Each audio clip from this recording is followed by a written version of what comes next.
रतन नवल टाटा का जन्म 28 दिसंबर 1937 को मुंबई में हुआ था। वे एक पारसी परिवार से थे।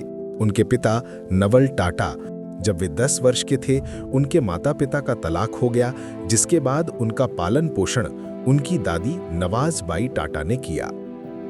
रतन टाटा का परिवार टाटा समूह के संस्थापक जमशेदजी टाटा की विरासत से जुड़ा है, जिसने भारतीय उद्योग को नई ऊंचाइयां दी थीं।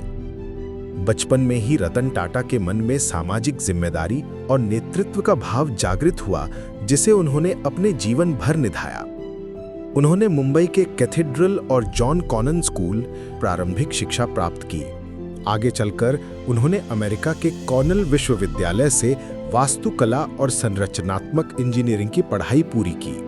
इसके बाद उन्होंने हार्वर्ड बिजनेस स्कूल में एडवांस्ड मैनेजमेंट प्रोग्राम भी किया।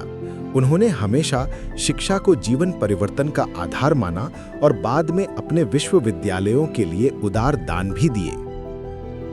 रतन टाटा ने 1961 में टाटा स्टील कंपनी के जमशेदपुर संयंत्र में प्रशिक्षणार्थी के रूप में अपने करियर की शुरुआत की। वे संगठन की जड़ तक जुड़ाव रखना चाहते थे, इसलिए उन्होंने साधारण कर्मचारियों के साथ फर्श पर काम किया। इस अनुभव ने उन्हें कामगारों की समस्याओं और मेहनत का मूल्य सिखाया।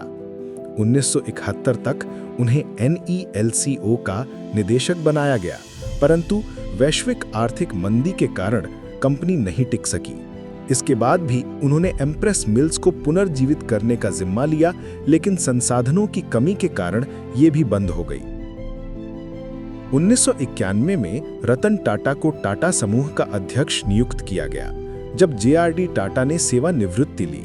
उस समय कंपनी ढीली संरचना में थी और कई इकाइयां स्वतंत्र रूप से कार्य कर रही थीं। रतन टाटा ने समूह को एकीकृत करने के लिए कई सुधार किए।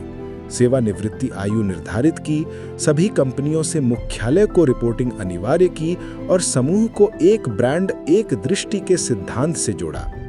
उनके नेतृत्व में टाटा समूह ने वैश्विक स्तर पर विस्तार किया और भारत की सबसे बड़ी कॉरपोरेट संस्था बन गई।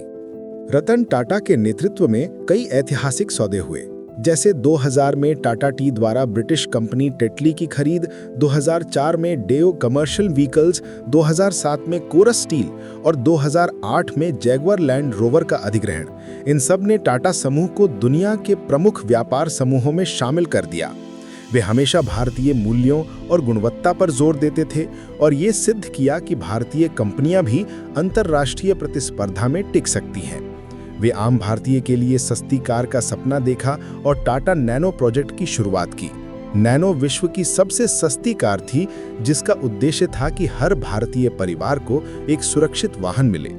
हालांकि ये प्रोजेक्ट व्यावसायिक रूप से सफल नहीं हुआ, परंतु इसने टाटा की सामाजिक सोच और नवाचार की भावना को उजागर किया। टाटा के शब्दों में, मैं सही निर्णय लेने में विश्वास नहीं रखता, मैं निर्णय लेता हूं और फिर उन्हें सही बनाता हूं।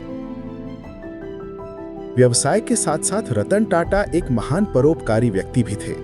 टाटा ट्रस्ट के माध्यम से उन्होंने शिक्षा, स्वास्थ्य, ग्रामीण विकास और नवाचार के लिए अरबों रुपए दान किए।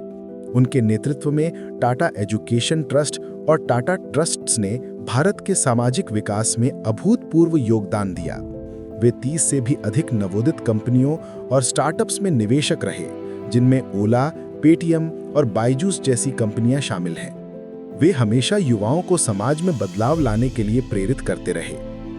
भारत में रतन टाटा एक ऐसी शख्सियत के रूप में जाने गए, जिन्होंने शक्ति से अधिक सादगी को और धन से अधिक मानवीय मूल्यों को महत्व दिया।